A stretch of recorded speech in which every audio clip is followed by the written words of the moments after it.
Bom dia, eu sou Alex Spalharini, sou presidente executivo da Ampro e esse é o primeiro Ampro Live Talks totalmente virtual. É uma pena porque a gente não consegue fazer esse encontro presencialmente, logo poderemos fazer novamente, mas tem sempre o seu lado bom. Nós conseguimos reunir, através dessa ferramenta da CrossHost, conseguimos estar com quase 1.000 inscritos nesse evento, o que é muito bom.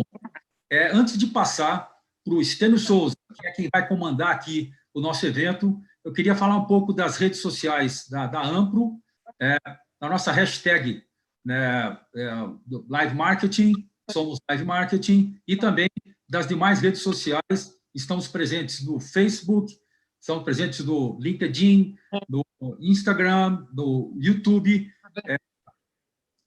no Facebook, logicamente. Então, siga-nos lá, a Amplo tem muito conteúdo para os associados e também para o mercado em geral, interessante, relacionados ao live marketing como um todo.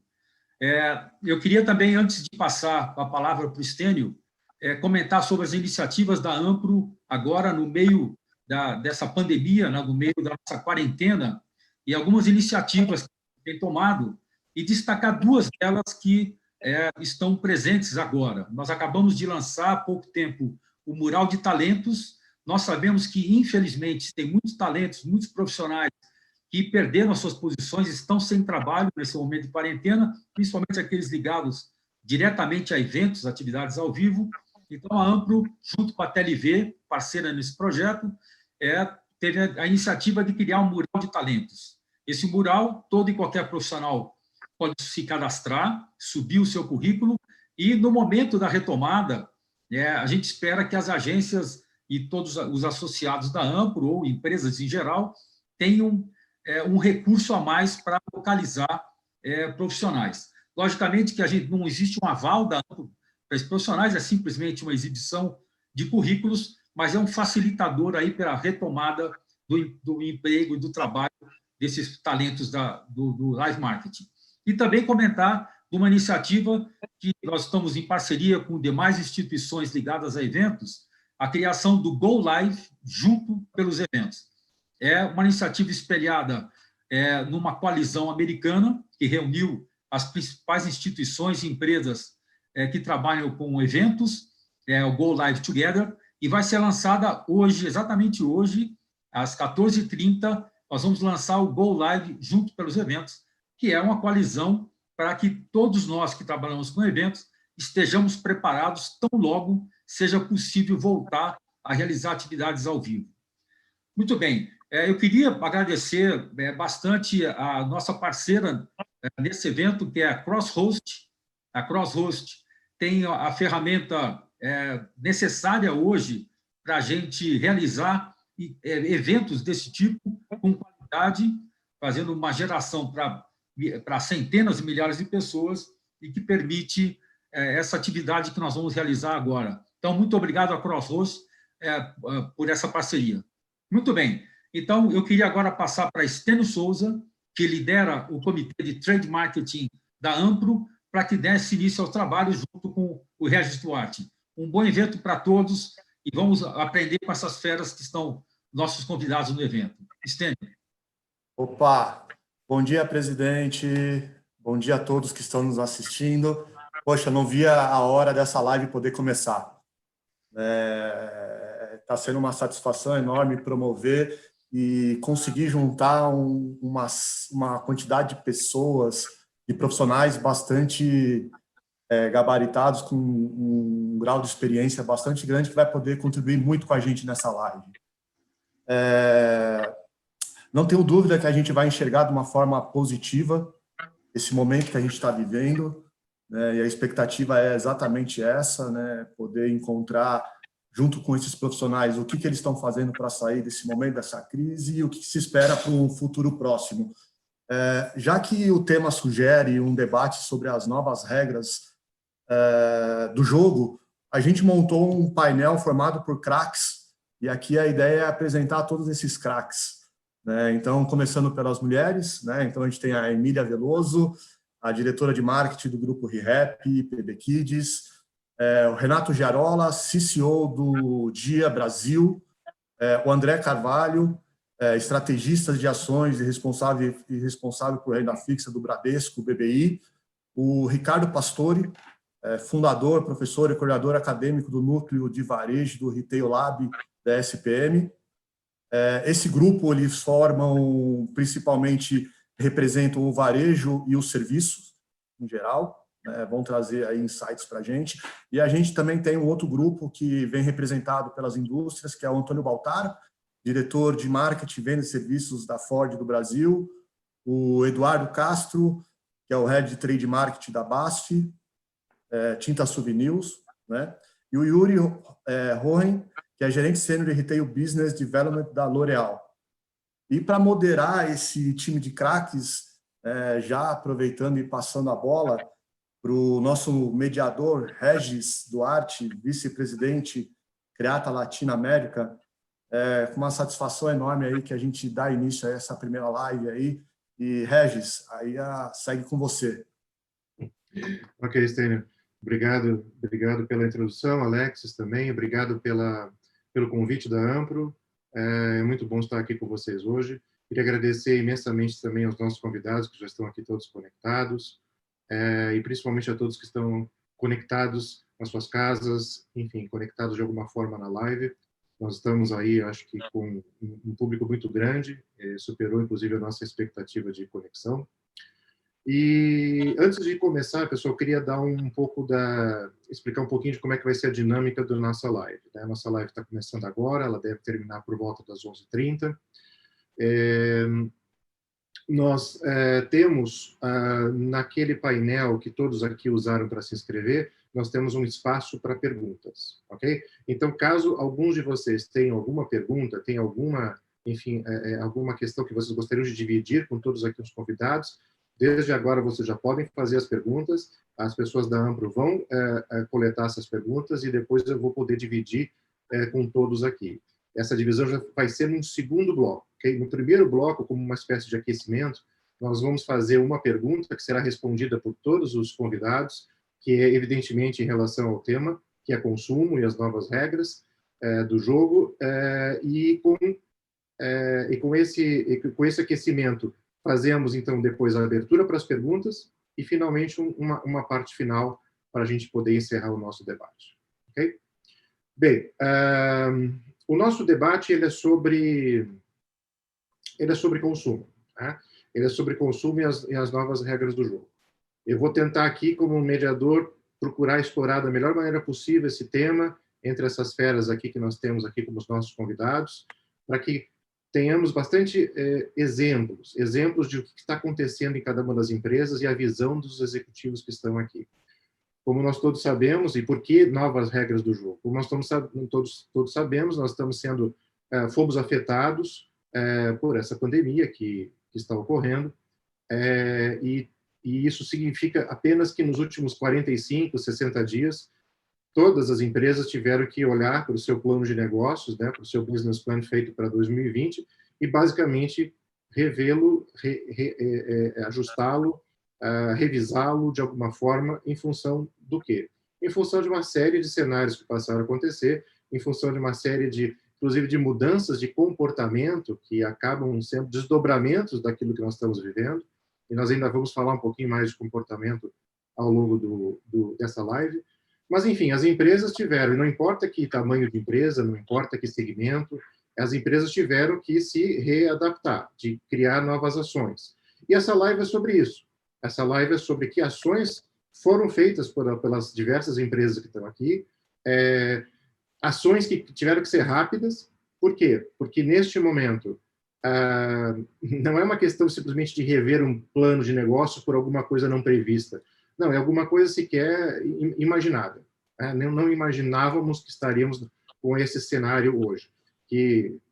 Quando estávamos, por exemplo, no nosso Réveillon ou no Carnaval, não tínhamos ideia de que poucos dias depois não poderíamos ir ao cinema, não poderíamos convidar um amigo para beber uma cerveja no bar, não poderíamos passear com as famílias no shopping, não poderíamos sequer assistir um jogo de futebol em casa. Então, tudo isso, evidentemente, que traz mudanças de comportamento às pessoas, né, comportamento humano, mas traz a necessidade das empresas terem planos e planos efetivos e rápidos para colocar em prática. E para falar desses planos e para falar principalmente da retomada, de quando nós tivemos no momento pós-Covid, tivemos no momento onde nós temos que reconectar, muitas vezes com shoppers ou consumers, que, por sua vez, agora estamos mais distantes desse momento, existem ações que não podem, nós, como empresa, não podemos esperar chegar o momento futuro para ver o que vai acontecer. Não, as ações têm que ser planejadas agora. E para falar sobre isso, nós vamos começar o debate. Eu pediria, então, que, primeiro, as indústrias que estão aqui nesse nosso painel compartilhassem as visões das ações que estão sendo feitas agora e das ações que estão sendo planejadas para esse momento pós-Covid. Aqui nós temos 3 indústrias, nós temos a L'Oréal, nós temos a BASF, nós temos a Ford, indústrias que atuam em segmentos e com produtos diferentes, através de canais diferentes, e por sua vez também foram impactadas de uma forma diferente. Então, eu gostaria de pedir a todos que quando responderem, respondam, por favor, no máximo em 5 minutos, para a gente poder dar tempo de todos dividirem a sua posição. E se tiverem em mute, por favor, tirem em mute na hora de responder. E, então, portanto, Yuri, como a L'Oréal, Eduardo, como a BASF, Baltar, como a Ford, vem gerenciando este momento e que ações estão sendo pensadas para esse momento que vem logo à frente. Yuri, por favor. Olá, pessoal. Bom dia. Obrigado, pessoal da Ampro, pelo convite. Na L'Oréal, desde que começou a pandemia na China, né, nós temos uma operação muito forte na China, né, cerca de 20% do faturamento vem de lá hoje. Então, a gente já tinha experimentado ali um pouquinho dos efeitos da epidemia ainda, não era uma pandemia, lá na China, né? E depois na Itália, França, e aí chegou aqui no Brasil, impactou o Brasil. Então, a gente conseguiu tirar alguns insights do que as nossas operações lá de fora estavam fazendo, mas a gente viu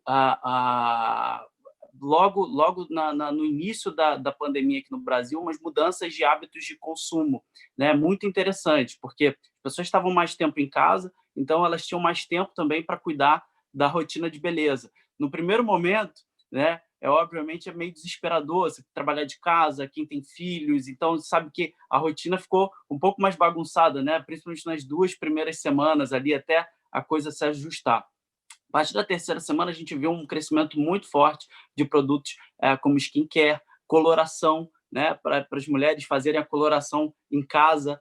A gente recebeu uma chuva de perguntas de como que eu uso a coloração através das nossas redes sociais. É muito interessante porque a gente destacou uma parte da nossa equipe que trabalhava em campo, né, promovendo os produtos dentro das perfumarias, por exemplo, dentro dos locais que estavam fechados. A gente capacitou rapidamente essas pessoas para que elas ajudassem as consumidoras dentro do online também, né? Para que elas pudessem responder as perguntas, ajudar a consumidora a usar o produto, a entender o produto, né? Então, a gente viu um crescimento em diversas categorias, obviamente queda também em outras categorias, por exemplo, as fragrâncias, né? Perfumes, então, uma vez a pessoa não está saindo de casa, então perde um pouco aquele hábito de passar o perfume ali diariamente, então tem umas nuances, uma diferença entre canais, obviamente, né? As lojas de departamento fechadas, as perfumarias fechadas, porém, o canal farma e o canal alimentar com crescimento muito forte, e a gente surfou essa onda também de crescimento, né, nesses canais. E o e-commerce, a gente registrou um volume, um crescimento maior do que o que a gente fez na última Black Friday, que já tinha sido um marco para a empresa, então tem sido maior do que o volume de Black Friday do último Natal, né? Então, os canais eles se contrabalanceiam nesse momento. Globalmente, a gente vem com as nossas 36 marcas, né, promovendo mudanças e ajustes nas marcas, comunicação de cada uma delas e também nos produtos, né, para que a gente esteja adaptado para essa nova fase, esse novo momento da sociedade. A gente entende que depois que terminar esse momento de epidemia e a gente voltar para as ruas, a gente voltar à nossa vida mais normal, digamos assim, o que a epidemia trouxe para esse momento, ele vai ficar.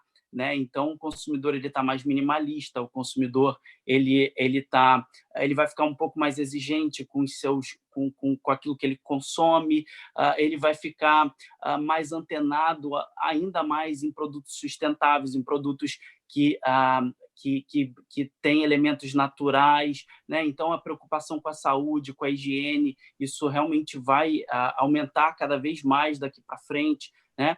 E, como companhia, a gente conseguiu rapidamente transformar o que é uma companhia enorme, gigante, né, com milhares de funcionários, com N processos, a gente conseguiu transformar a companhia em uma verdadeira startup nesse momento, né? Então, aqueles projetos que levavam meses para serem implantados, passaram a ser implantados em semanas, em dias. É muito interessante que nós temos uma rede, por exemplo, de franquias com uma das nossas marcas, que é a Maybelline, é uma marca de maquiagem. São 130 quiosques franqueados, 100% em shoppings ou aeroportos. Então, vocês imaginem, 100% fechados, né?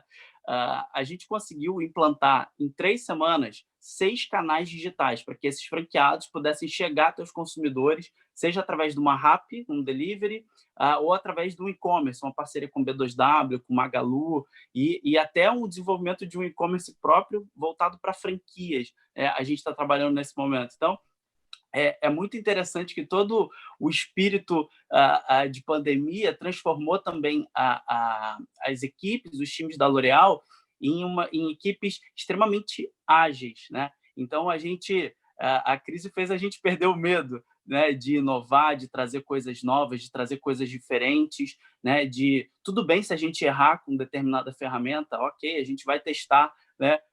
Por isso que a gente fez 6 iniciativas digitais, por exemplo, para esse canal de franquias. A gente falou, olha, se a gente acertar em 3 canais aqui, a gente já muda o jogo, né? E uma coisa interessante é que assim, a gente obviamente se preocupou em como chegar ao consumidor nesse momento de pandemia, mas mais do que isso, todas as iniciativas que a gente vem implantando são pensando no pós, no day after, né? Então, a gente está pensando de como que vai ser esse consumidor. Ou então, esses canais que eu estou construindo, essas ferramentas que eu estou disponibilizando agora, são ferramentas que vão melhorar o negócio, vão facilitar a chegada do produto até a casa do consumidor, mesmo depois da pandemia? Se sim, a gente investe, a gente coloca toda a energia nisso. Então, realmente, a gente está muito preocupado em que o nosso trabalho, nesse momento, ele possa gerar efeitos extremamente positivos também no day after, né? Então, é muito interessante porque isso mostra que até mesmo uma grande organização, enorme, gigante, com 111 anos de vida, ela pode ser uma verdadeira startup. Então, os times estão muito aguerridos, né, com muita vontade de fazer a coisa acontecer. Acho que a companhia agora entendeu, né, e todo o time de varejo entendeu que o omnichannel ele é mais do que nunca necessário, né? Então, aquela coisa que a gente falava, né, da integração offline, online, isso vai ser uma coisa para daqui a 5 anos, para daqui a 3 anos. O Brasil não está bem assim. Não, se chegou, né? Esse momento chegou repentinamente nas nossas vidas. É muito interessante você ver uma senhora de 70 anos de idade pedindo um almoço pelo WhatsApp, né? Então, é muito interessante esse movimento, né? As pessoas que não tinham habilidade ou nunca tinham feito um pedido online estão fazendo um pedido online, mesmo que seja pelo WhatsApp, que não seja tão avançado assim, mas pelo WhatsApp ali fazendo um pedido. É muito interessante você ver essa mudança de hábito mesmo do consumidor, e isso é fato que vai mudar muito a relação das marcas com os consumidores, né? Vai mudar a relação com os canais de vendas. É importante mencionar aqui também que, como companhia, a gente desenvolveu uma série de ações também para ajudar os nossos parceiros, né? Principalmente as perfumarias independentes, os salões de beleza, né? A rede franqueada. Então, esses clientes, né, principais aqui, a gente, obviamente, ajudou e tem trabalhado com eles para desenvolver os canais, mas os outros clientes menores também, que são parceiros históricos da L'Oréal, a gente vem desenvolvendo uma série de ações também para ajudá-los nesse momento, e para que eles possam sair, primeiro, né, ter uma fase de transição mais suave ou menos brusca, digamos assim, e para que eles saiam também de uma forma mais forte também desse momento, né? Então, é muito interessante a valorização de todo o nosso ecossistema nesse momento, né? Então, não basta só a indústria, você tem que... A gente teve a visão muito clara de se importar com todo o ecossistema da L'Oréal nesse momento. Perfeito, Yuri. Eduardo, por favor, seus 5 minutos. Bom dia a todos. Bom que o Yuri facilitou a nossa vida aqui. Bom, gente, na Souvenir, na BASF, só contando um pouquinho, há 2 anos atrás, nós tivemos uma transformação da marca, não só visual, mas também uma mudança da cultura da Souvenir, né? #NovaSouvenir, onde a gente foco total, esse início da transformação, né? Quando a gente fala em cultura, não é uma coisa que se muda da noite para o dia, mas principalmente foco em pessoas. E aí a gente conseguiu já iniciar 2 anos atrás essa proximidade cada vez maior com todo o nosso público, tanto interno, funcionários, quanto os nossos consumidores, os lojistas, já que nós somos indústria e nós trabalhamos em parceria com o varejo. Então a gente conseguiu já iniciar um trabalho de proximidade, a nossa equipe já começou a trabalhar remotamente de 1 a 2 dias por semana, tanto em home office ou em coworking. Então, nesse momento de pandemia, a gente acabou se preparando desde 2 anos atrás. O ano passado, nós iniciamos um trabalho em conjunto com startups, que é o Souvenir Fora da Lata, onde a gente também começou a aprender a ter essa agilidade em projetos, rapidez de implementação e também correndo riscos, como o Yuri comentou. E tudo isso foi uma experiência suave, a gente foi aprendendo aos poucos. Eu diria que agora na pandemia foi um curso intensivo e rápido, onde a gente teve que acelerar todas essas ações e tudo isso que a gente vinha desenvolvendo com maior cautela e aprendendo aos poucos, né? O que eu vejo de aprendizado, não sendo tão repetitivo, né, porque o Yuri falou muito bem, tem muito a ver com o que aconteceu com a Souvenir, mas nós aceleramos esse contato mais próximo com os nossos clientes, com a nossa equipe interna. A comunicação foi muito clara, muito transparente e constante em todo esse momento, tanto com os nossos funcionários, né, toda a equipe, com os nossos clientes principalmente, fazendo reuniões constantes. Nós estamos ainda fazendo reuniões, mesmo à distância, parece que a gente conseguiu estar mais próximo ainda deles, entendendo cada cliente em cada região. Não sei se todos sabem, mas material de construção não fechou completamente. Teve uma queda assim no volume de pessoas entrando, mas continuou aberto. Então a gente viu que determinadas regiões tiveram movimentos diferentes. Grandes centros foi mais intensivo, mais forte o efeito da pandemia, mas quando nós vemos no interior ou regiões mais distantes, não foi tanto assim. Então a gente teve que aprender também com esses clientes à distância, como que a gente poderia adaptar o nosso trabalho para ajudá-los nesse momento. Nós apresentamos nessas reuniões muita pesquisa de mercado, análise da situação, como a BASF também é o líder no mundo, né, uma empresa química líder no mundo, a gente tinha experiência de outros países, como China, Alemanha, então a gente conseguiu trazer também essas experiências para cá e aprendemos bastante. Lógico que a gente acelerou também um marketplace que a gente já tinha alguns anos atrás implementado e tinha alguns clientes que estavam ainda em dúvida se entravam ou não no marketplace. E agora a gente teve uma aceleração enorme de clientes entrando no marketplace, o que contribuiu bastante. A gente não vende direto para o consumidor, nós trabalhamos, como eu falei, em parceria com os nossos lojistas. E aí a gente conseguiu ter um crescimento no e-commerce de março para abril de 186%. Então imagine que nós estamos com as lojas abertas, então ainda tem essa possibilidade de fazer a compra na loja física, mas mesmo assim um crescimento de 186%, em tinta, quando a gente sabe que não é tão próximo assim do consumidor. Não são produtos que são do dia a dia, né, da compra do dia a dia. Então, um crescimento de 186% é muito significativo. Quando a gente foi pensar dentro da pandemia, num público super importante para nós, que é o pintor, nós enxergamos que tinha um nível de pintor que estava, sim, em vulnerabilidade muito alto. Então, nós também desenvolvemos o Pintar o Bem, uma ação social, onde a gente consegue contribuir. Nós já estamos com mais de 1.500 pintores que vão receber esse benefício. durante 3 meses. Então, também a gente pensou no lado social, como que a gente ajuda esse público que está no momento de vulnerabilidade.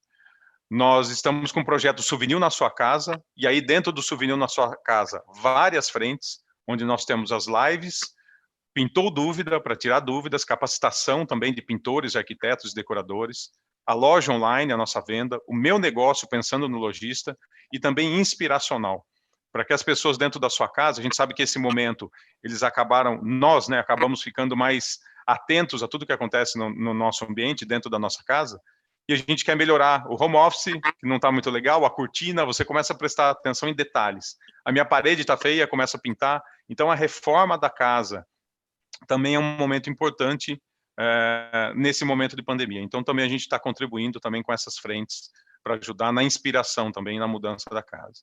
A gente acompanhou e acompanha a todo momento, pesquisa no Google, quanto está sendo pesquisado tinta no Google, o momento de pintura. Então, é um momento que a gente está muito atento a tudo isso, que a gente consegue estar próximo de todos os nossos públicos. Eu acho que o momento de aprendizado aí, desse momento de pandemia, é que a gente precisa cada vez mais estar próximos e entender regionalmente também o que está acontecendo. Da mesma forma que a pandemia aconteceu de formas diferentes nas regiões, o Brasil é gigantesco, eu acho que o negócio nosso tem que também estar mais próximo e entender regionalmente e agir assertivamente regionalmente, próximo dos nossos clientes, próximo do nosso público. Então, acho que é um aprendizado que fica muito forte para a gente aí. Obrigado, Edu. Baltar, por favor.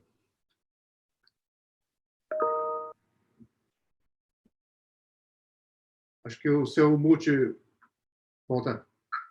Opa, obrigado. Bom dia a todos.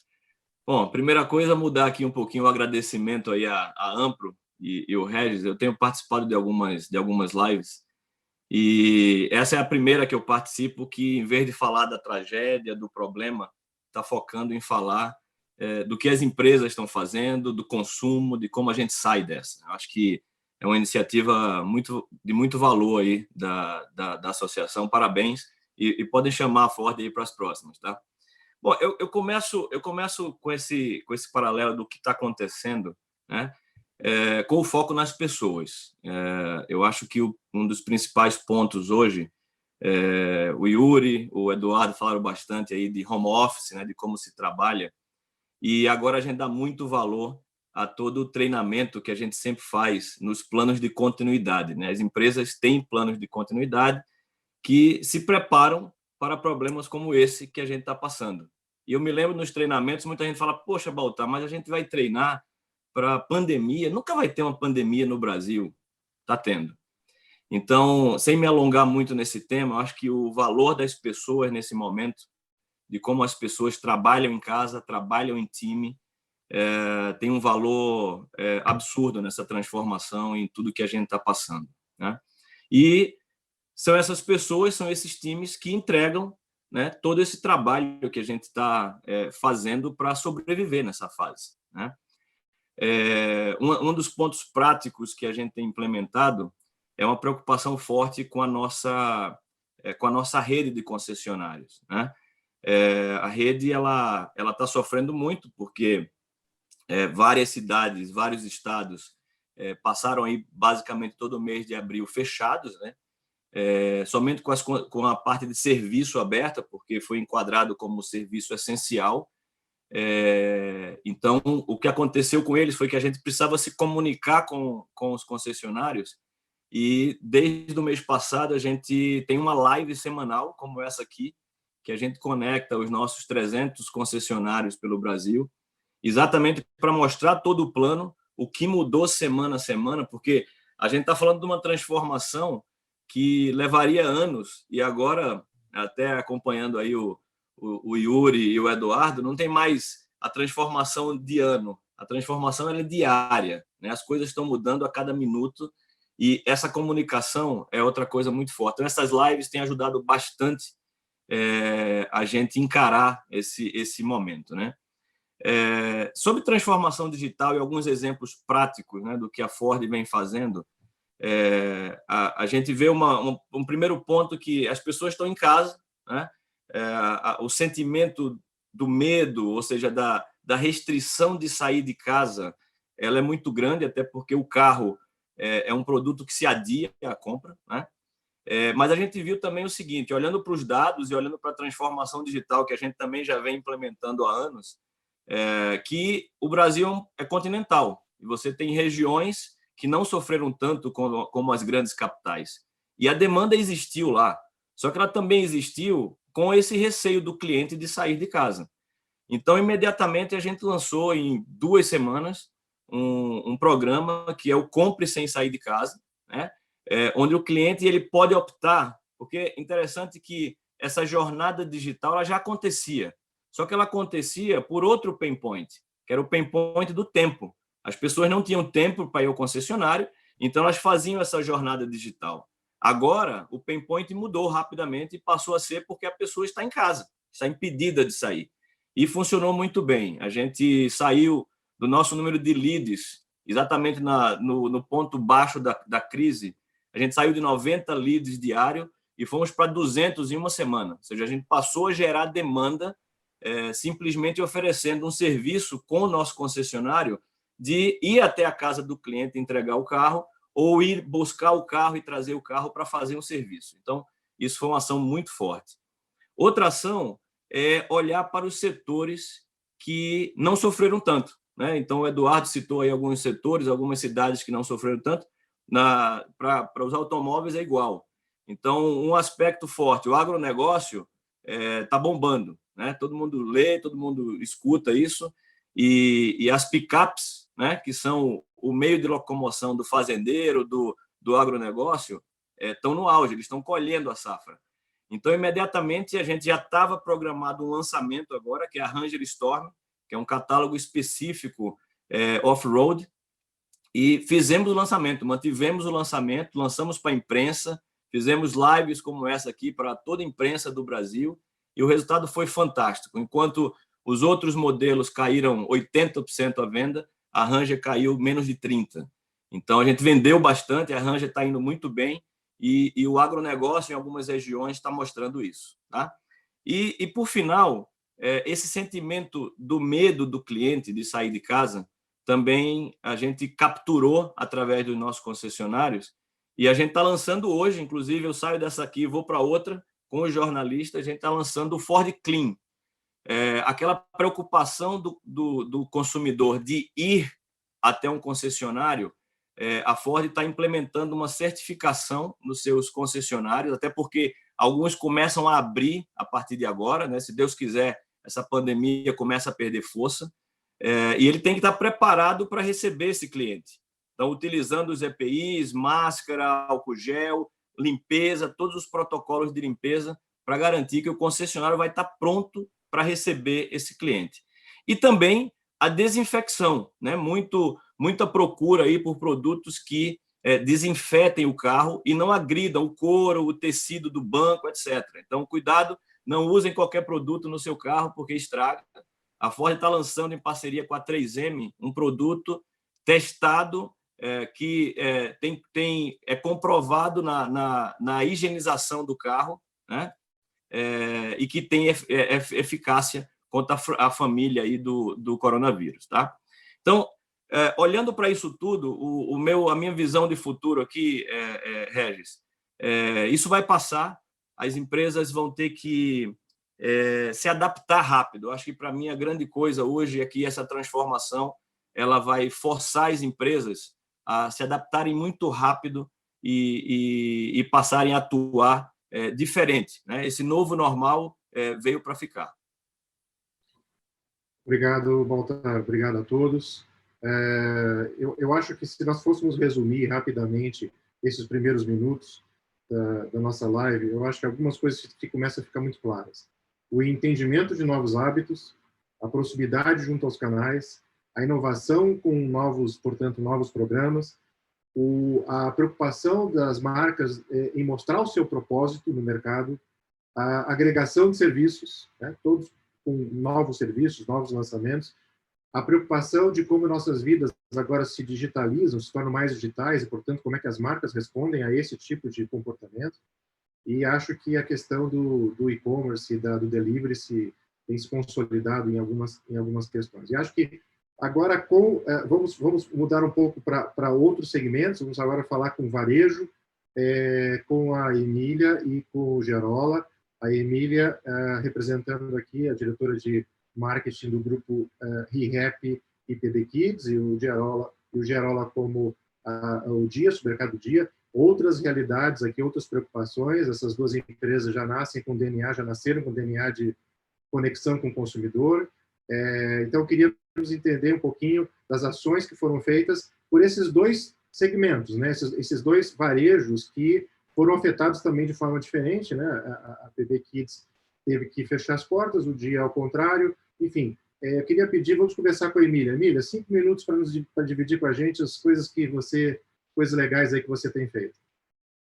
Obrigada pelo convite. Vamos lá falar um pouquinho, né? Eu acho que assim, a primeira coisa que aconteceu foi que no dia 4 de março a gente montou um comitê de crise. Muito rapidamente a gente definiu dentro do comitê qual seria o nosso propósito, que era continuar muito próximo dos nossos clientes, né? E como é que a gente ia fazer isso? A gente no dia 4 já começou a entender que ficar próximo dos nossos clientes significava ter duas frentes de trabalho, uma, conteúdo, né, com todo mundo dentro de casa, como é que a gente poderia ajudar os pais a entreter e divertir os filhos nesse momento de isolamento, e como é que a gente poderia fazer com que esses nossos consumidores tivessem acesso aos nossos produtos.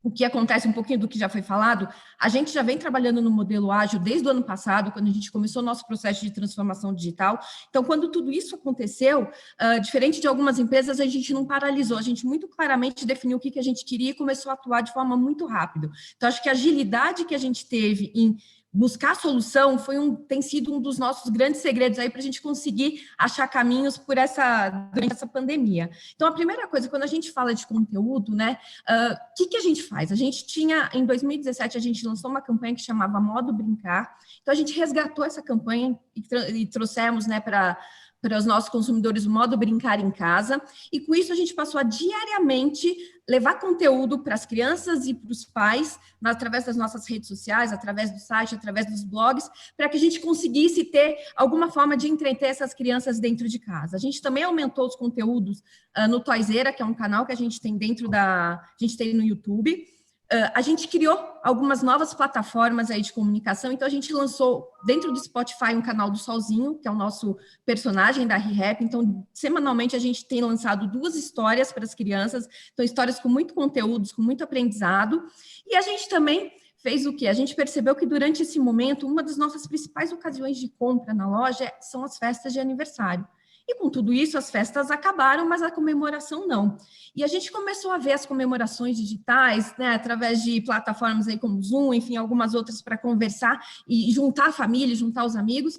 Então, a gente resolveu criar uma plataforma digital. Então, muito rapidamente, a gente criou essa plataforma, né? Então, é rehap.com.br/rapfesta, onde o consumidor, a cliente entrando lá, ela tem todo o suporte que ela precisa para criar uma festa digital. Então, tem lá como criar um convite, quais as plataformas que ela pode usar para organizar a festa, ela pode criar uma lista de aniversário, se ela quiser, para os convidados, com os presentes que a criança quer, e também a gente criou lá uma seção de muitos conteúdos gratuitos para animar a festa, então shows, teatros, enfim, animadores, então tem toda uma plataforma para suportar essa consumidora nesse momento. E no final, ela coloca a data, o nome e a data do aniversário, e o Solzinho, que é o nosso personagem, no dia do aniversário, manda um parabéns personalizado para a criança, e tem sido incrível os feedbacks que a gente está recebendo, criança chorando, dando risada, de felicidade de falar com o Solzinho. Então, assim, foi uma forma que a gente tem tido muito sucesso de nos mantermos próximo dos nossos consumidores e continuar exercendo o nosso propósito de contribuir para o desenvolvimento infantil através do brincar.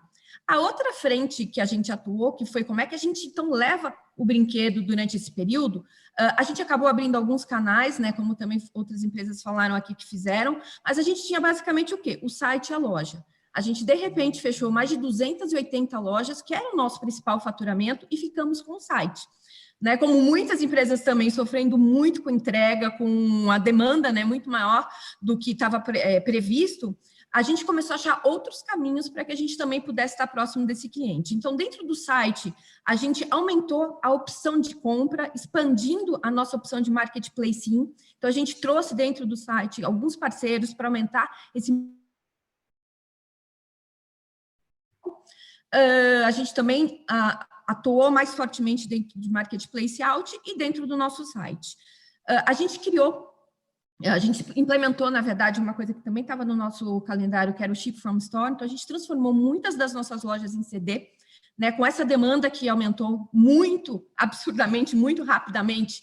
O nosso CD acabou tendo problemas, né? Lógico, de entrega. Então, a gente transformou dezenas de lojas em CD. Então, isso está dando muita agilidade para os nossos clientes em receber os produtos e também aumentando o mix, porque a gente começa a ter ruptura de produto, de fornecedor que não consegue entregar. Então, isso é um problema que a gente está conseguindo resolver com o Ship from Store. A gente implementou a venda via WhatsApp, né, que é o que a gente está chamando de Disque Brinquedo. Então, a gente tem dezenas de lojas que estão atendendo via WhatsApp e também entregando no máximo no dia seguinte para esses clientes. A gente está participando do Delivery Center, então algumas redes de shopping criaram um marketplace deles, e a gente também está fazendo parte, então mais uma frente aí de venda dos brinquedos através de alguns parceiros. A gente entrou em parceria com o Rappi também, então a gente expandiu a parceria com eles. A gente também está fazendo drive-thru, então tem algumas lojas e alguns shoppings que também implementaram drive-thru, então a gente também está trabalhando com eles. E eu acho que por fim, acho que uma das grandes sacadas, né, que a gente teve, que muito rapidamente, de novo, aí por todo o modelo que a gente já vinha trabalhando, foi a implementação da plataforma de afiliados, né, o que a gente chamou de revendedores ReHap, onde a gente conseguiu, em 3 semanas, né, era um projeto que estava escopado para o primeiro semestre, mas, de novo, lá no dia 4 de março, quando a gente teve a primeira reunião, a gente falou que a gente precisa acelerar isso, que foi transformar todos os nossos vendedores de loja em vendedores digitais, em afiliados, e que pudessem vender através de link. Então, a gente conseguiu mais de 4.000 funcionários. A gente lançou o programa no finalzinho de março.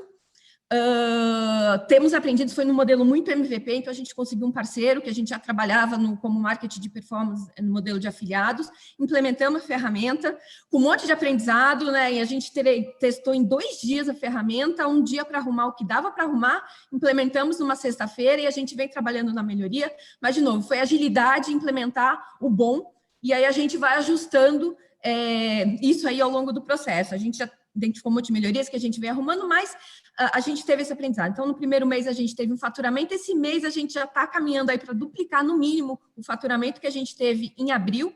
Então, claramente, a gente tem a equipe aí muito engajada, muito desesperada de querer vender, né, de voltar a exercer o trabalho deles. E essa é uma forma super saudável, segura, de continuar a fazer com que eles exerçam o que eles tanto gostam, né, que é a essência da nossa empresa, mas aí de uma forma diferente. Temos aprendizados? Temos um monte, né? Mudar esse mindset de ser uma venda muito mais ativa do que uma venda esperando o consumidor entrar na loja tem um desafio, né? Então, a gente vem treinando a equipe, dando treinamentos e ferramentas de como vender através de redes sociais, o que é um social selling, né? Ensinando a abordar, a participar de grupos. Então, tem um monte de aprendizado que a gente está tendo juntos, mas, enfim, a gente está conseguindo realmente a nossa nova plataforma que veio não para ser uma coisa pontual, mas uma coisa perene, dar certo e continuar aí ao longo dos próximos meses dentro de mais uma estrutura, mais um canal de vendas. Então, acho que esses são os grandes pontos do que a gente tem feito aí nesse quase um mês e meio aí desde que tudo parou. Legal, Emília. E nesse meio tempo, vocês estão conseguindo algum tempo para dormir também, né? Imagino que sim, né? Tá difícil. Com 2 filhos em casa, homeschooling não tá fácil, mas a gente vai se adaptando. Bastante coisa aí. Muito Com bom, certeza. tá ótimo. Gerola, por favor, você, como está o dia e as ações? Olá, gente. Bom dia. Obrigado pelo convite, Stênio, Ampro e todo o pessoal. Um prazer imenso estar participando aqui dessa discussão. Bom, muito bacana ouvir a indústria, os ajustes que a indústria estão fazendo. O ajuste aí que a Emília explicou para a gente, né? Porque as lojas foram fechadas, né? No nosso caso, nós nos enquadramos dentro de serviços essenciais, então a gente não fechou loja.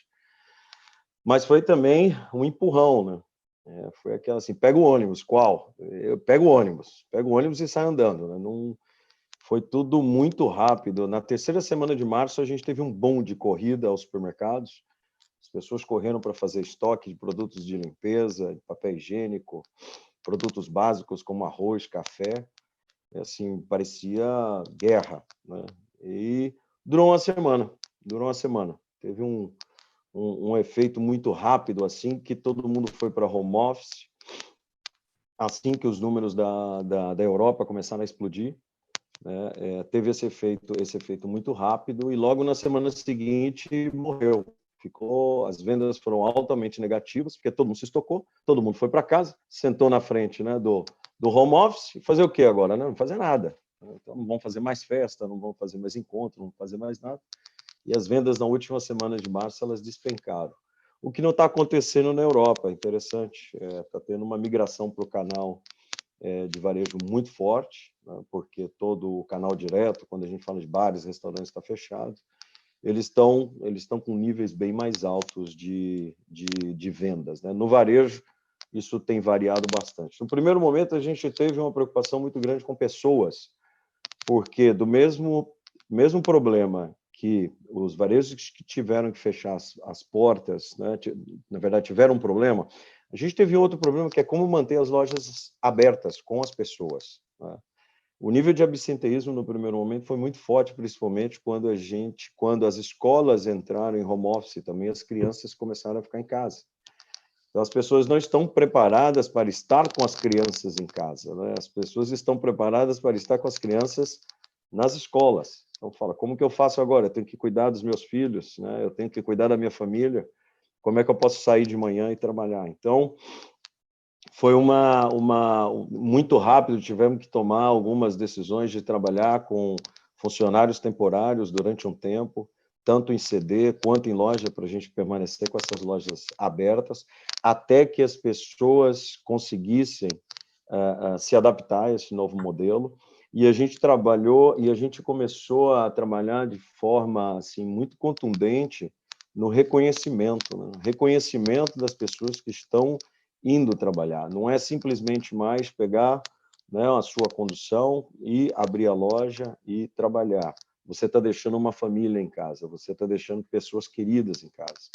Então, a forma de lidar com esse time mudou completamente. A gente começou a valorizar tanto em prêmios quanto em campanhas internas, do tipo, você que veio trabalhar, não é como antes, assim, a sua obrigação pela sua profissão. É muito pelo contrário, assim, a gente está reconhecendo o esforço que você está fazendo e o esforço que você está tendo para poder estar aqui trabalhando para manter um serviço social para a sociedade, né? Você não está pensando só na sua família, como você está pensando na sociedade também, porque a gente está falando de distribuição de alimentos, né? Então, isso aconteceu logo no final de março, início de abril.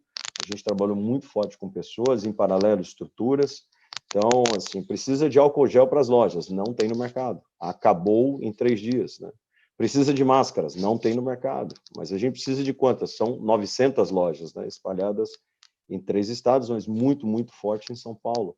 Não tem máscaras, né? Então, levou de 2 a 3 semanas e a gente recebendo fiscalização nas lojas, até que a gente conseguisse estabilizar isso, porque o que aconteceu, que foi muito interessante, assim, o Brasil não estava preparado, e muitas indústrias que faziam produtos de limpeza passaram a fazer álcool gel, muitas indústrias de têxtil passaram a fazer máscaras, né? Então, a gente levou umas 3 semanas para se adaptar também. Home office, 100% da estrutura da matriz home office, né? E o varejo, principalmente o varejo de alimentação, ele é muito old school, né? Ele é muito de reunião, box com fornecedor, né? Compra com fornecedor, vários fornecedores sentados esperando para fazer reunião. É muito old school. E da noite para o dia a gente teve que se adaptar a isso. E o que está sendo muito interessante, o que está sendo muito bacana, e alguém comentou assim, o novo normal que veio para ficar, a gente tem ouvido muito da indústria, a gente tem ouvido muito internamente, assim, muito difícil a gente voltar para aquele old school, né? O deslocamento muito menor agora e disponibilidade das pessoas. Eu agora, nesse momento, estou em 3 reuniões. Eu dei stand-by em 2, vim aqui, daqui a pouco eu volto, passo uma, eu passo outra. Presencialmente, eu não ia nunca conseguir fazer isso. E agora a gente consegue fazer. Vão discutindo aí, daqui a pouco eu volto, né? Então, em reuniões de gente espalhadas pelo país. Então, assim, a gente se adaptou muito rápido em ferramentas que já existiam, né? Ferramentas que já existiam. Em termos de consumo, assim, o que tem mudado? A gente tem algumas categorias que estão reagindo de forma diferente, porque bares e restaurantes estão fechados, isso está vindo para dentro do varejo, mas a gente também tem coisas positivas e negativas. Então, por exemplo, líquidos, cerveja, essas coisas têm aumentado, né? As pessoas estão bebendo em casa, mas também não é uma grande explosão, não é uma grande explosão, porque o cara está tomando sozinho, né? Ele não está fazendo festa, ele não está fazendo encontro, ele não está fazendo churrasco. Então, também não é um bom. Tem uma pequena variação de participação, muito pequena, 1%, 2%, mas não é nenhum bom. Produtos de limpeza, no primeiro momento, foi muito forte, hoje em dia já estabilizou. Então, em termos de categoria, não tem grandes variações, são variações pequenas hoje, né? Então, tem forças que empurram para cima com forças que empurram para baixo. O que está acontecendo, assim, nós temos lojas pequenas em zonas de grande fluxo e lojas grandes, né? Em cidades de interior, periferia de São Paulo, zonas de baixa densidade, né?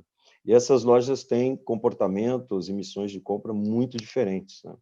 O que está acontecendo é que no grande centro de São Paulo, onde recebe toda a migração diária de pessoas, as pessoas que vêm da periferia, né, e dos bairros para trabalhar ali no grande centro de São Paulo, quando a gente fala ali de Itaim, Avenida Paulista, Faria Lima, Vila Olímpia, né, toda essa região ali perto que dá o grande centro, onde nós temos os rodízios, né, durante a semana, isso aí despenca a venda porque você não tem mais o fluxo migratório diário de todas aquelas pessoas que saem do trabalho e passam no supermercado, ou de manhã, antes de ir para o trabalho, passam no supermercado, ou na hora do almoço passa lá para comprar um lanche ou para fazer alguma compra.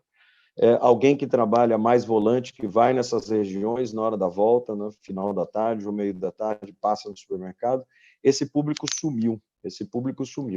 E as outras áreas, onde são áreas mais residenciais, em interior de São Paulo e nas regionais também, essas áreas aumentam muito, as pessoas estão em casa.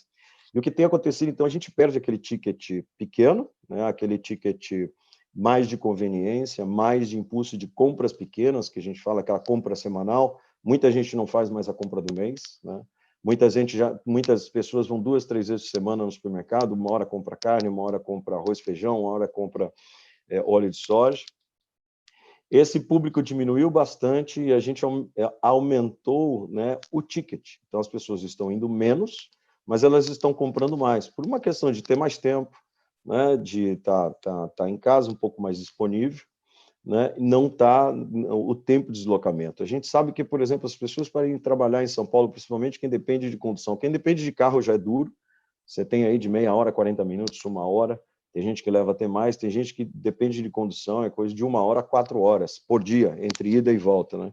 Isso acabou nesse momento. Então, as pessoas estão mais disponíveis para trabalhar e mais disponíveis para ir no supermercado também, né? Uma outra, então tem essa mudança, no final dá um pequeno ganho de venda, mas não tem um grande boom, porque de uma forma assim, todos que são frequentadores de restaurantes, de bares, tal, isso eles passaram para esse canal, mas também esse canal está um pouco reprimido, porque você tem o básico do almoço, né, do café da manhã, do almoço e do jantar. Você não tem encontros, você não tem festas, então você não vê essas categorias explodindo. No ano passado, a gente passou por um processo de reformulação e a gente tinha suspendido o nosso e-commerce e o nosso Clube Dia Digital, né, de fidelização. Por uma questão de reestruturação, a gente precisa ir para as bases, acertar as lojas, houve uma aquisição do Dia. Eu trabalhei 11 anos no Dia, fiquei 4 no GPA, e voltei para o Dia nesse processo de reestruturação, e a gente tinha parado. E a gente teve que voltar com o e-commerce muito rápido, na verdade não e-commerce, uma parceria com o iFood muito rápido, que foi muito interessante, que a primeira loja que a gente fez, o iFood começou a vender o dobro da loja logo no primeiro dia.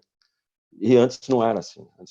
Então, uma transformação, apesar das lojas do Dia estarem muito dentro dos bairros, muito perto, assim, existe muito receio de você entrar na loja, de você colocar a mão no carrinho, de você estar em aglomerações, de você pegar uma fila. Apesar da gente ter tomado todos esses cuidados do álcool gel, do álcool no carrinho, limpeza nos carrinhos, a gente contratou empresas de limpeza, né, muito mais do que o que a gente tinha antes. Os caixas, a gente tem as marcações no piso para que o público não fique a menos de um metro entre um e outro na fila. Então, existem os cuidados, mas as pessoas ainda estão muito receosas. Então, o e-commerce explodiu. Então, A gente está essa semana implantando São Paulo completa e logo em seguida a gente vai passar para as outras áreas. E a gente volta com o digital também, do Clube de Fidelização, que estava parado, e a gente volta para lançar na semana que vem, porque assim, o público, em geral, o cliente em geral, ele se transformou muito mais digital também, numa velocidade muito rápida. O food é sempre complicado, porque ele quer comprar de manhã e quer à tarde, né? Não dá para esperar 2 dias. Então, tem que ter estruturas bem mais ágeis e bem mais rápidas. Eu acho que essas foram as transformações e as rápidas adaptações que mesmo os serviços essenciais tiveram que fazer. Não dá para trabalhar como era antes. Obrigado, acho que era os meus 5 minutos, estourei um pouquinho, mas vamos lá. Legal, Geraldo, mas a tua contribuição foi excelente. Essa visão o que está acontecendo aí na prática do varejo alimentar é fantástica. Bem, pessoal, agora nós vamos para o fechamento desse primeiro bloco. Eu gostaria de pedir, então, ao André, que é estrategista do Bradesco e atua na área de pesquisa, para nos dar um pouquinho da visão dele sobre, enfim, o que ele tem capturado, o que o Bradesco tem feito, das pessoas que ele tem capturado no trabalho, no dia a dia dele sobre esse momento. E também ao professor Pastore, que atua na SPM já há muitos anos, além de ser consultor, também a visão dele sobre o momento que nós estamos vivendo e, principalmente, os desdobramentos, né? Como é que cada um de vocês vê o nosso futuro, como o Baltar falou, a nossa preocupação aqui não é ficar olhando o passado e chorando, mas sim olhar para frente e tentando entender como nós vamos reconectar a nossa economia com nossos clientes, com nossos shoppers, consumers, para que a gente possa seguir em frente. Então, por favor, seus 5 minutos aí, André e Pastore. Obrigado. Obrigado, Regis. Obrigado pelo convite. Obrigado, Stênio. Obrigado, Ampro. É um grande prazer estar aqui com todos os participantes aqui desse debate. Começar falando um pouquinho sobre o que aconteceu dentro do Bradesco. Eu trabalho no Bradesco BBI, que é o braço de atacado do banco, né? Eu não vi uma mudança de direção muito forte. O que eu vi foi uma aceleração de processos que já estavam em curso. Então, hoje, todos nós estamos em home office. A parte de tecnologia, o banco sempre foi muito intenso em tecnologia, e o desafio, no primeiro momento, foi a gente levar a tecnologia de dentro do escritório para a casa das pessoas, né? Então, esse foi o primeiro desafio. A gente levou quase uma semana com questões relacionadas a equipamentos, softwares, instalações, internet, coisas do gênero, até que as pessoas estivessem operacionais. E é muito importante dizer nesse momento que, ao contrário de várias indústrias que tiveram uma queda abrupta de demanda, no primeiro momento, como as empresas sofreram uma restrição financeira muito forte, elas procuraram muito os bancos. Então, no primeiro trimestre, a carteira dos bancos ela cresceu em torno de 20%. Então, houve um aumento de demanda pelos serviços financeiros, o que não é normal. Então, a gente teve que jogar as pessoas para o home office e continuar trabalhando a pleno vapor, porque a demanda estava muito forte. O segundo aspecto interno foi relacionado à integração das pessoas. Como vocês sabem, bancos trabalham em ambientes integrados, né? A minha sala de pesquisa tem uma sala única, com 53 pessoas, se vendo, se falando, bastante informal, e de uma hora para outra, todas elas separadas, cada uma na sua casa, como voltar a integrar essas pessoas, de como criar disciplina de se trabalhar junto, fazer com que a informação circule bem, né? Como foi comentado aqui, acho que foi o Baltar que comentou, falando sobre os vídeos com as concessionárias. Lá a gente começou a fazer também vídeos muito frequentes com a equipe, para a gente organizar o trabalho, trocar informação. Eu acho que isso é muito importante, essa parte da integração, manter o time integrado durante essa fase de quarentena e isolamento social. Terceiro ponto, o cliente, né? E aqui eu vou lembrar o que Eduardo Castro falou, Emília falaram, a necessidade da gente se aproximar do cliente, né? Lá no banco, a gente tem uma questão muito importante, que é conheça o seu cliente. A gente julgava que conhecia ele, mas como as circunstâncias mudaram muito e as necessidades deles mudaram muito, a gente teve que fazer uma aproximação ainda maior para entender o que eles estavam passando nesse momento, o que eles precisavam. Então, Então, por exemplo, a gente atende muitos gestores de recursos que compram e vendem ações, títulos, por exemplo, do setor de consumo, e eles, nesse momento, precisavam desesperadamente de informação do que estava acontecendo com a saúde, do que estava acontecendo na área política, o que o governo iria fazer para ajudar as empresas, e uma série de serviços que tiveram que ser providos. Tá? Então, internamente, foram essas 3 grandes mudanças: tecnologia, integração, clientes, que eu diria muito mais que foi uma aceleração do processo em curso do que mudança de direção.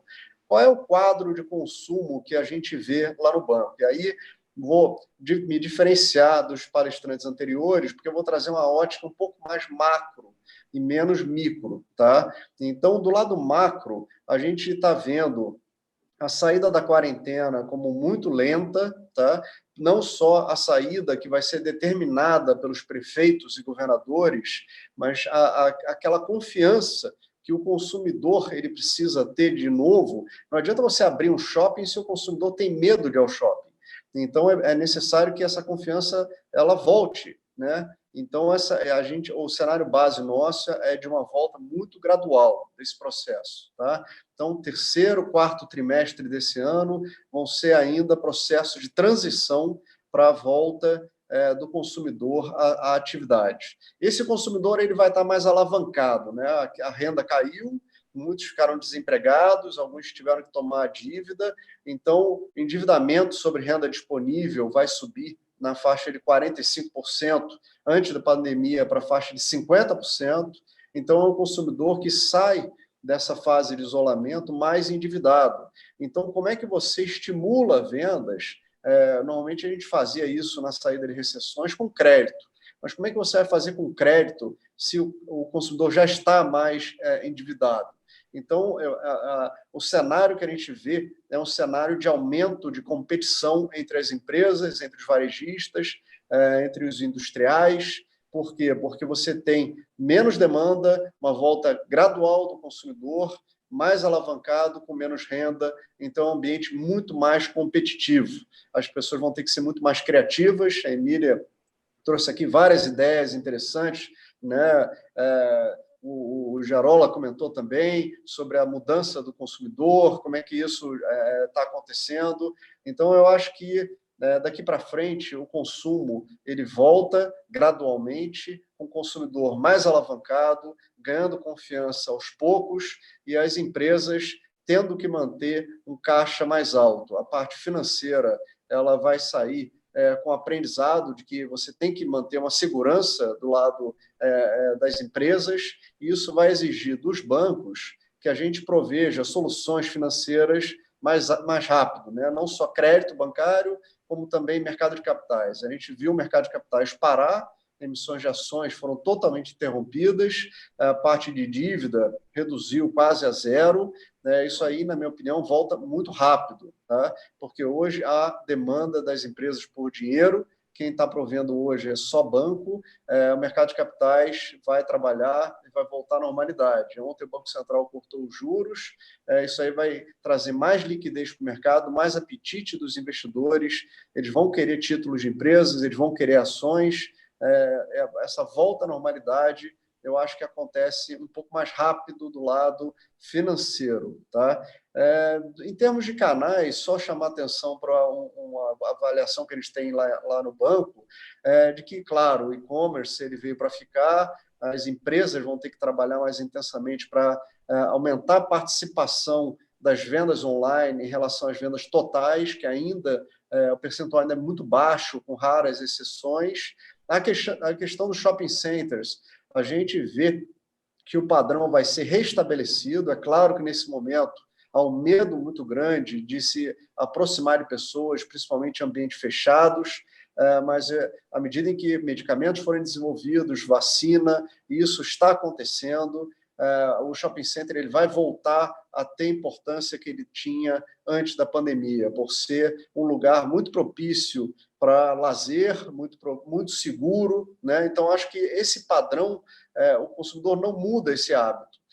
E a questão na parte de alimentos, eu arriscaria aqui, diante do Gerola, de dizer que, olha, a tendência que vem já de alguns anos de maior busca pelo atacarejo, ele também vai continuar, né? Vai ser essa recessão, o consumidor ele vai sair machucado, vai haver uma concentração de renda, né? Você vai ter uma distribuição perversa aqui, com as classes A e B saindo melhor, e aí o atacarejo é uma solução para você se abastecer com um custo menor. Então, eu acho que é uma mudança que vai continuar. A tendência que a gente viu na última recessão, 2014, 2016, que ela continua. Então, atacarejo é uma tendência que continua, shopping center volta à normalidade, e-commerce é uma mudança que veio repentina, e as empresas vão ter que acelerar a participação de vendas online em relação a vendas totais. O consumo das famílias esse ano para a gente cai em torno de uns 3%, menos que o PIB, então o consumo ainda é o lado mais seguro da economia, apesar de hoje, nesse momento de isolamento, estarmos todos sofrendo. É isso do meu lado. Obrigado, André. Excelente visão. Obrigado pela contribuição. Vamos passar para o professor Pastore, por favor, seus 5 minutos, e em seguida já vamos abrir para as perguntas. Estamos recebendo aqui realmente bastante perguntas para os nossos convidados. Pastore, por favor. Bom dia a todos, e eu também queria ressaltar o esforço da Ampro por esse evento importante e cumprimentar os meus colegas de painel também pelas brilhantes exposições. Eu estou aprendendo muito, e o que eu estou vendo aqui são empresas líderes cumprirem seu papel, né? O líder não é líder por acaso, ele exerce a liderança, ele é o primeiro, ele faz na frente, e vocês estão dando esses exemplos aqui, né? E são exemplos reais. Eles têm a validade porque vocês contam o que já está acontecendo, né? E não são simples ideias, são ações, são casos vivos, né? Que servem para todos esses que nos assistem nesse momento aprender e colocar em prática. Então, parabéns, excelentes exemplos, e que convergem para isso que está se chamando de novo normal do varejo. É a loja mais segura, é a compra touchless, a compra com o menor número de contatos, isso para quando as lojas reabrirem ou aquelas que já estão abertas, né? Diminuir os pontos de interação, porque o consumidor está com medo, né? E esse medo é um medo de contágio, é um medo que coloca a vida em risco. Talvez seja o pior dos medos, né? Quando a gente tem medo de morrer, né? Então, essa situação provoca uma mudança nas emoções. E quando os consumidores são guiados por novas emoções, muda tudo. Muda a experiência de compra. A experiência de compra passa a ser diferente. A jornada passa a ser diferente. Então, nós estamos, as empresas, os executivos, enfim, todos estão tomando medidas emergenciais. Todos vocês falaram de aproveitar recursos existentes. Não há nenhum novo recurso. Os recursos já estavam aí. A tecnologia é a grande saída.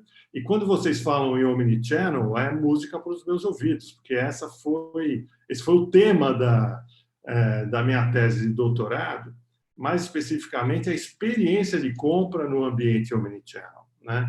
E que eu sinto, nesse momento, ou logo no momento seguinte, se tornar extremamente necessário investigar a experiência. As pessoas mudaram de canais de compra, muitos iam às lojas físicas, passaram a comprar online. Agora, quem garante que essa compra online é no mesmo canal offline? Provavelmente muitos mudaram. Muitos mudaram as categorias, mudaram as marcas. E não há ainda investigação sobre isso. Não é uma crítica, é uma constatação. Eu estou olhando tudo o que está acontecendo lá fora. Poucos estudos, as grandes consultorias começam a divulgar alguma coisa. Gente grande no nível de McKinsey e por aí começam a trazer algum assunto. Por quê? Porque essas investigações elas são as chamadas pesquisas qualitativas, né? E para fazer uma pesquisa assim, você precisa entrevistar as pessoas. O método que eu usei no meu estudo já foi um método por WhatsApp. Vocês estão vendendo por WhatsApp e eu fiz entrevistas por WhatsApp, né? Então, o entrevistado gravava o áudio respondendo as minhas perguntas, eu converti esse áudio em texto e esse texto, então, era analisado, né? E o que eu apurei na pesquisa é válido nesse momento. Então, esse shopper, hoje, ele é muito mais um usuário. A partir do momento que ele lida com tecnologias, nós temos que pensar na interação dele com tecnologia, seja no ambiente online, comprando no desktop, no aplicativo, ou na loja física, quando ele compra online, retira na loja, que é uma alternativa importante. Lá fora nós temos uma modalidade de compra online, retira na porta, na calçada, né? A loja pode permanecer fechada, o funcionário sai, entrega a compra na porta. Esse conceito de transformação de loja em CD, né? Então, tudo isso que está acontecendo de uma maneira intensa está se antecipando, né? É importante ressaltar que são tendências que vieram para ficar, né? Então, nós temos um usuário, esse consumidor, nesse novo momento, aprendendo coisas que nós não estamos acompanhando. Ele está aprendendo sozinho, ele vai criar sua própria experiência com os recursos que nós colocamos à disposição. Então, os exemplos dados aí pelo Eduardo, pela Emília, né? Quer dizer, vocês, a Ford, todos vocês disponibilizaram enormes quantidades de recurso e, nesse momento, os clientes começam a utilizar esses recursos, criando sua própria experiência, né? Então, é um momento importante para começar a se pensar, a se avaliar esse novo comportamento, essas novas experiências, porque isso vai impactar diretamente na saída e nas adaptações dos nossos modelos de negócio. Obrigado, professor Pastore, obrigado a todos. Bom, acho que está riquíssimo aqui o nosso debate. Acho que juntar essas mentes aqui nessa live de diferentes setores, diferentes visões, foi muito rica. Eu vou fazer o seguinte, eu vou abortar o nosso terceiro bloco, porque muitas das perguntas do terceiro bloco vocês já conseguiram responder nessa primeira intervenção, então eu vou passar direto para as perguntas. E aí nós temos aqui uma série de perguntas. Uma pergunta aqui que chegou da Cláudia da Silva. Aí é para você, Gerola. Você acha que, quando essa pandemia passar, o drive-thru será uma tendência? Ou seja, você acha que o lojista poderia sair de dentro do shopping center e colocar sua operação na rua para que possa ser, então, feito o pick-up do produto? Olha... Só que obrigado. Bem breves, tá, pessoal? Desculpa, Gerola. Bem breves para a gente poder respeitar o nosso tempo de debate. Tá, bem breve. Difícil a gente ainda jogar alguma pedra, né? E adivinhar o que vai acontecer. Mas o cenário está indicando justamente o que o André falou, né? As pessoas vão ter mais medo, o retorno vai ser ainda muito lento e vai ter uma adaptação. Então, digital, drive-thru, click and collect, assim, todas essas práticas onde você tem menos contato, menos aglomeração, elas hoje já existe uma demanda muito maior e a tendência é que isso estabilize talvez num patamar menor, porque as pessoas vão querer voltar para o shopping center, eles vão de alguma forma ou de outra, assim, tem muita gente que está muito sob pressão trabalhando em home office, em casa, sem contato social, né? O mundo vive de contato social, né? Então, assim, mas é uma tendência, assim, pode acontecer. Tem alguns que já são mais garantidos, digital com certeza, e-commerce com certeza, click and collect com certeza, mas você vê as saídas que a Emília colocou que estão funcionando, que provavelmente vieram para ficar também.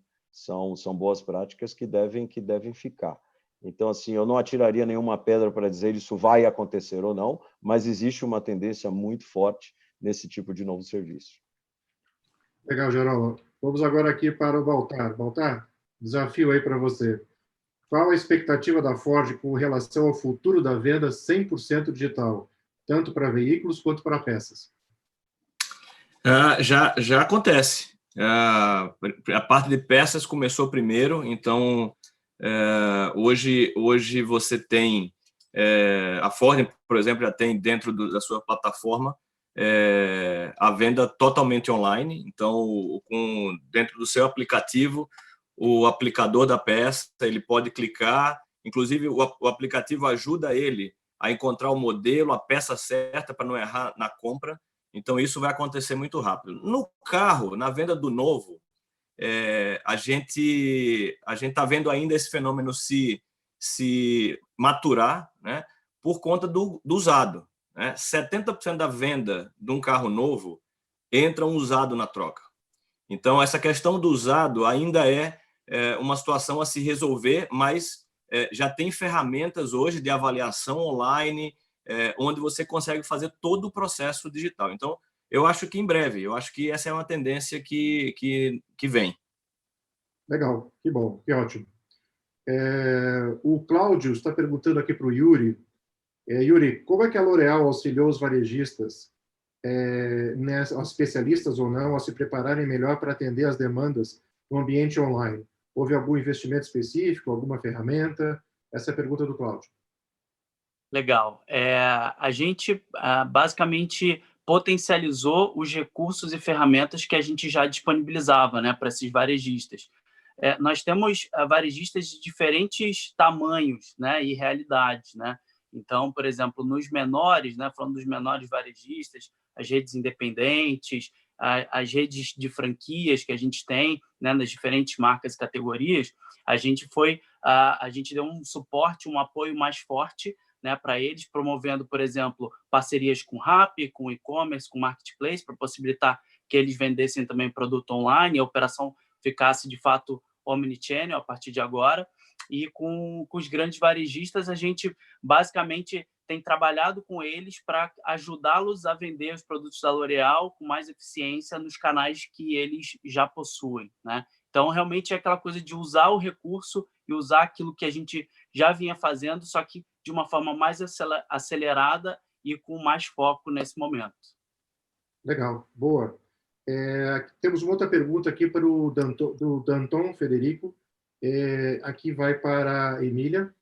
Emília, acho que você falou tanto das ações digitais, que aqui nós temos algumas perguntas feitas nesse mesmo conceito, ou seja, as pessoas estão se acostumando a um modelo um pouco mais digital, mas em relação ao ponto de venda, as lojas vão abrir em breve, vai haver algum tipo de mudança? Se você acha que as pessoas vão deixar de consumir mais nas lojas físicas, já tendo aprendido o consumo digital, você vê alguma queda na venda do ponto de venda? Pergunta de $1 milhão, né? Mas, assim, com certeza a gente vai ter uma adaptação de fluxo. A gente já abriu algumas lojas, a gente está com 11 ou 12 lojas abertas e o fluxo está muito pequeno. Então, assim, tem um pouco do que foi falado da questão da segurança, do medo de comprar, de voltar a se expor, né? Não é só uma crise econômica, é uma crise de saúde que pode levar à morte. Então, assim, com certeza a gente vai ter uma mudança. A gente ainda não sabe a resposta.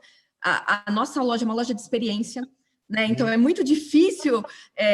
Como é que eu vou migrar isso para o digital? Né? Eu consigo ter uma venda mais efetiva, talvez algumas coisas, mas a experiência de tocar, de brincar, né? Uma loja que você tem experiência, você tem encantadores que te ajudam a passar momentos dentro da loja, né? O que a gente fez, por exemplo, no sábado, a gente tem um evento todo sábado na loja que chama Rap Sábado, onde a gente tem alguma atividade. A gente passou esse evento para o YouTube. Então, a gente começou agora todo sábado, o evento vai acontecer no YouTube, até que a gente possa ter as pessoas de novo na loja. Então, assim, vai ter mudança? Com certeza. O fluxo vai voltar logo? Eu acho que não, eu acho que vai ter vai demorar muito para que as pessoas se sintam seguras novamente para ir para a loja. Isso faz com que a gente repense a forma como é que vai ser essa experiência nas lojas que a gente está abrindo. Tirando toda a segurança que a gente está trabalhando de equipamentos, né? Mas tem um ponto, as pessoas vão querer pegar no produto? talvez não. Para pagar, ela não vai querer clicar na maquininha, eu vou talvez mandar um link para ela pagar na minha frente e não precisar mais encostar na maquininha. Então, assim, tem um monte de coisa que a gente está revendo do que vai ser esse novo ponto de venda, qual vai ser o papel, e eu acho que, assim, ele já vinha passando por uma transformação de ser um lugar muito mais de coleta de dados, de experiência do que propriamente vendas.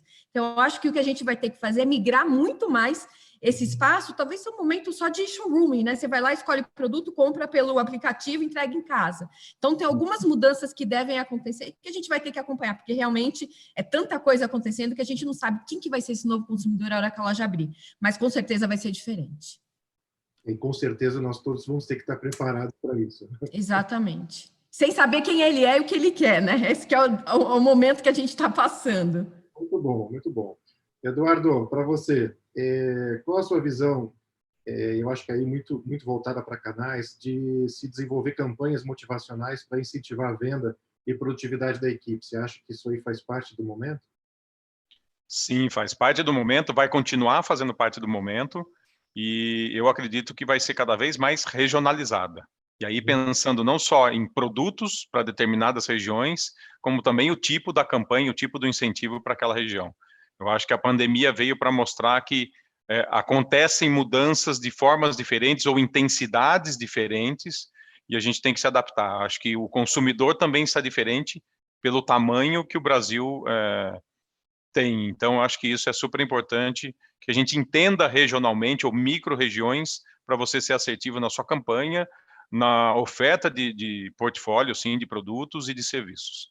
E aí, só complementando da Emília, foi fantástico. O PDV, para mim, vai ser uma mudança radical, se a gente quiser realmente atender bem o consumidor. Eu concordo com ela que tem que oferecer mais experiências, senão não tem por que eu ir para o ponto de venda se eu não tenho uma experiência diferente, né? Muito legal. Legal, muito bom, tá excelente aqui, as perguntas aqui não param. Pastore, a Patrícia está perguntando sobre a questão do medo de errar, especialmente na liderança, se ela é um limitador para a inovação corporativa. Muitas empresas inovam, mas tem que assumir certos riscos, né? Antever certas coisas que vão acontecer. Você acha que esse medo de errar é uma limitação da inovação? Ele faz parte do processo, as startups lidam com isso constantemente, com uma certa facilidade, porque os ciclos de decisão diminuem, né? Nos modelos anteriores, você pensava num projeto completo para depois avaliar. Agora não. Os chamados sprints. Você roda uma parte do projeto, avalia, deu certo, vai para frente, não deu, volta, faz a pivotagem, não é? E esse é o dia a dia, né? É o dia a dia. Então, nos depoimentos dos colegas dá para perceber isso. Vamos fazendo, testando, dá certo, vai em frente, não dá, volta. Não é? Então, o espírito, quem falou isso acho que foi o Eduardo, né? Que a Base Souvenir incorporou esse espírito de startup. É isso que as empresas precisam fazer. Não é? Agora, outro depoimento que eu ouvi também, que é fundamental, essas mudanças acontecem, em primeiro lugar, dentro de nós, nas nossas cabeças. Então, a mudança de mindset é o ponto inicial. Não é? Sem esse tipo de mudança, as demais mudanças vão encontrar inúmeras barreiras, que as pessoas naturalmente vão resistir. Perfeito.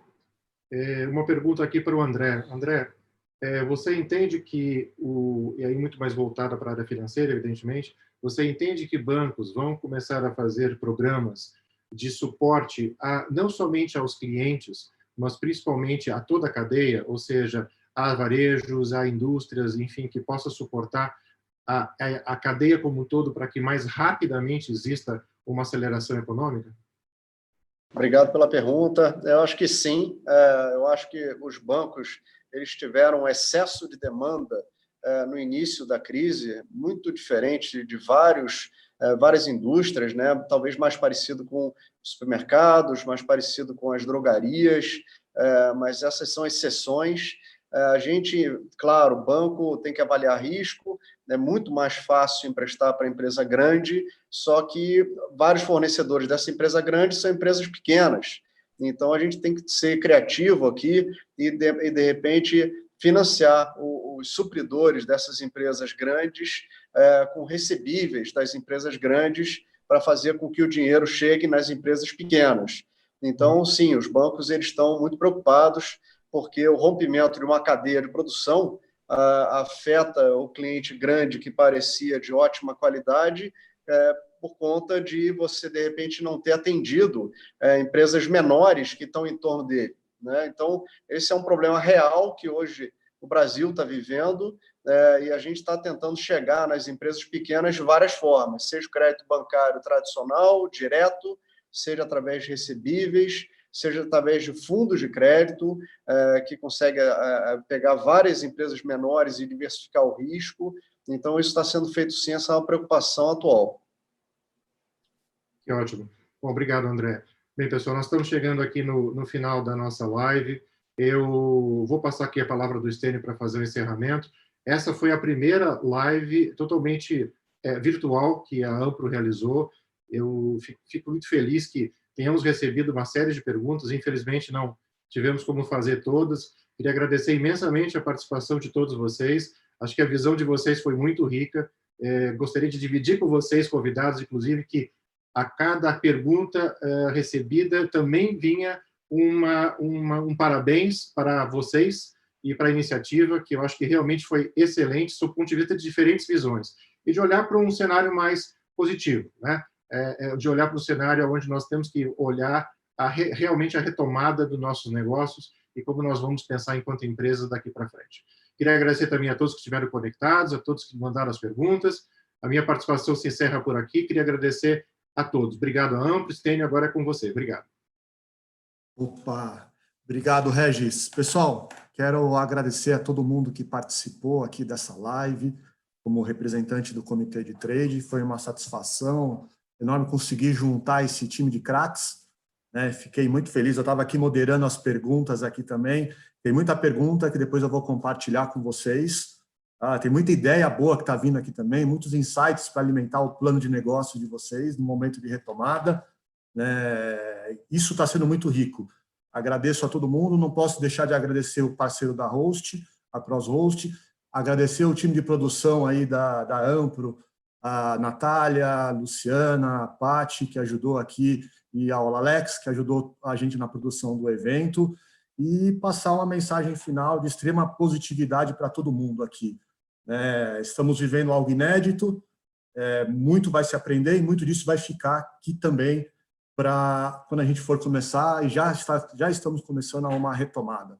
Sim, obrigado e vamos mandar para vocês, tá? Todo mundo que está participando da live, um link para responder uma pesquisa, para avaliar o conteúdo como foi, e na sequência também já sugerir qual seria um tema bacana para uma próxima live.